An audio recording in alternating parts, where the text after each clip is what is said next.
My name is Alex Briscoe. I'm the principal of the California Children's Trust. I work across the state of California, and our work is focused on reimagining the way we support the social and emotional health of children and families in California. Hi everyone, I'm Nghia. I'm currently not freshman, I'm about to be a sophomore at Stanford. Also involved with the California Children's Trust. Been working with them for around 3 years. So I remember the moment that I just got out of depression after 2 years, right? I asked myself, like, okay, how do I get this thing started? Like, how do I start advocating, and whatnot? Mm-hmm. And then I remember being a part of this education coalition.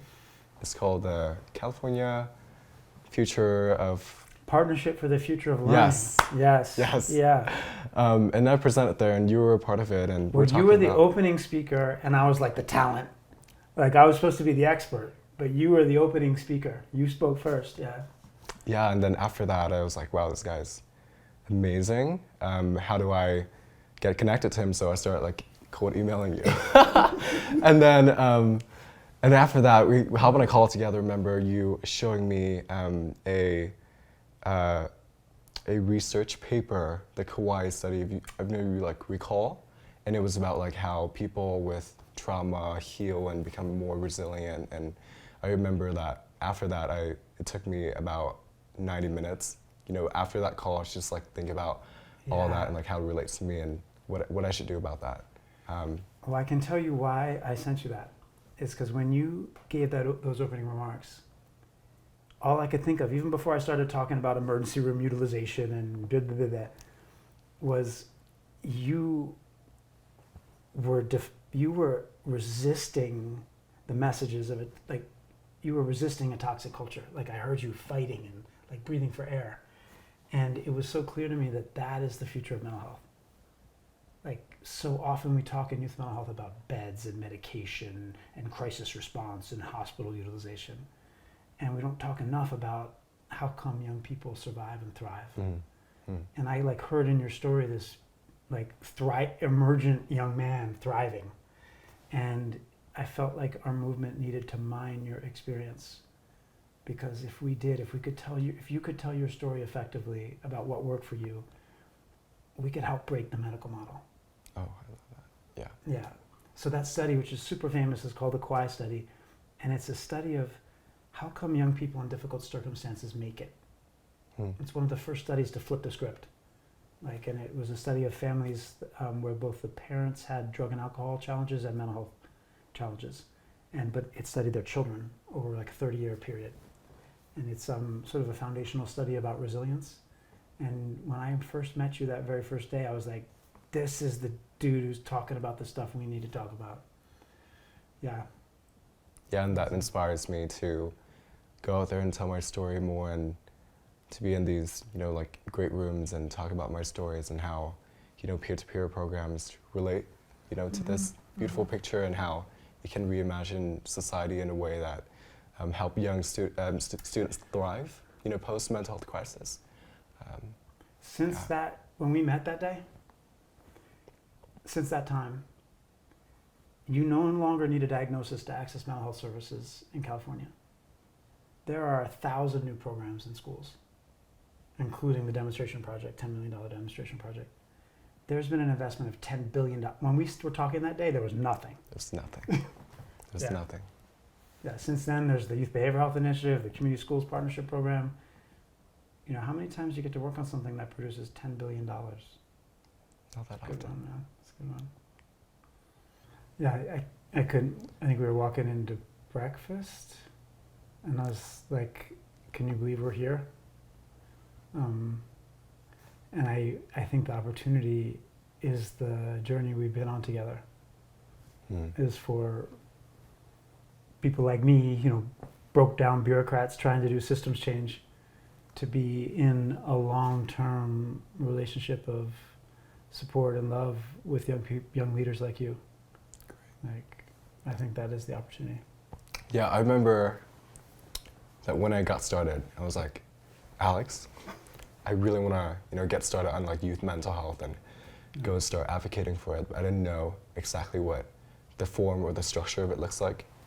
So then you're like, okay, what if you call me 30 minutes each week? And then we're gonna brainstorm together. Yeah. I still remember that. I do remember that too, and I remember thinking when I heard your story, which is always your story to tell, friend. You never have to tell it unless it's good for you. But I remember hearing in your story like this this lesson for the world about a thirst for healing. Like, yeah. And supported, but also driven. Mm-hmm. Like so much of your story is your own inquiry, friend. Thank you. Yeah. Thank you so much. And I found it so inspiring. Yeah. And yeah, I think that's where we started. And then after that, you know, starting with time and more conversations, we start like kind of narrow the landscape a bit. And then eventually we stumble upon peer-to-peer. Well, we should just make sure anybody who sees this interview knows this, that like you went through something and then started a program in your own high school and decided that you wanted other young people to experience the beauty and power of what you experienced. And you started talking to us and you joined us at the Trust as an advocate and a leader. And there is now a $10 million demonstration project that's happening in California because of your work, the paper you wrote, the advocacy you gave at the Senate Budget Committee. So like, I'm not sure I can think of another example of a young person identifying a priority and seeing it through to completion the way you did like that. It's not a very common story, but that did happen. I was there. I saw it go down. It's beautiful. Thank you so much. Yeah. Thanks. Thank you. Yeah, so it's just, I think, you know, during the mental health crisis, like I was suffering a lot, right? Like there was not a lot of people around. So I want to be able to create that space and community within the school structure itself and ask myself like, okay, what can I do about that now? Like now that everyone's, you know, staying inside in quarantine, and how do you reimagine this, you know, post-COVID? And then we talked about peer-to-peer, and I was like, okay, how do you get like started on this, you know? And then so it was just kind of going through the motions, finding the right models, talking to the right people, and then scaling that up over time and seeing what are the different pieces together. And I think you did a lot to help me with that, so very thankful. I mean, my memory of even just first starting to talk about it was we began with like learning your story and your experience. And then together we looked at how that matched what was happening in the world. Like who else was doing this stuff? Remember we went and talked to Sources of Strength and all these different people who were looking at this issue. And then we like tried to distill it and understand the common parts of it all. But the whole time we were increasingly convinced that this was an essential element of something that needed to happen for, I think we said to ourselves, what if every high school had young people helping each other? Like what if this was just a standard of practice everywhere? Yeah. So it was that vision and, you know, the execution of it and the people that you connect me with and all the learning that I've learned from you is great. And you spoke with the governor and with the Secretary of Health and Human Services and the director of the... You're famous, man. Just...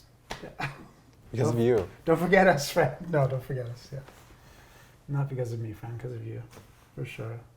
I mean, not to be a downer,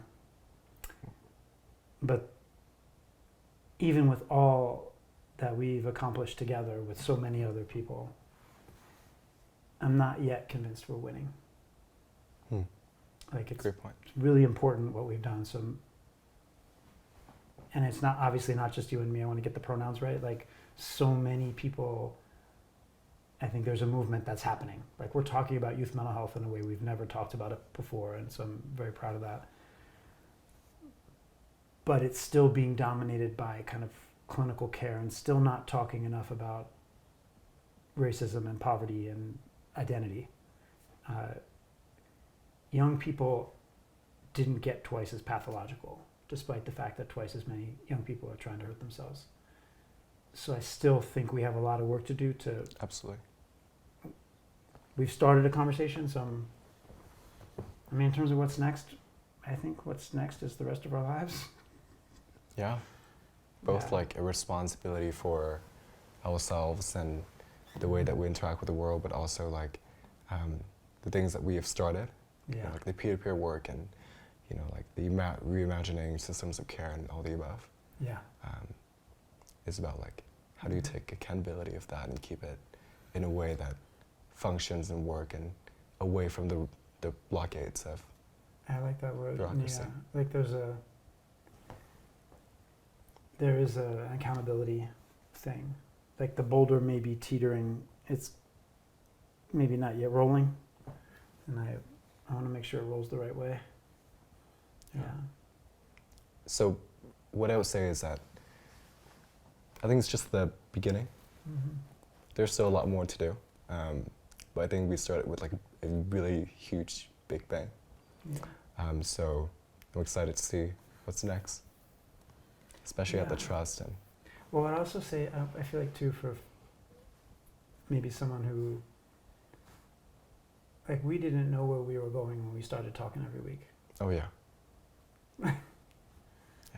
Like we were just teaching each other our stories.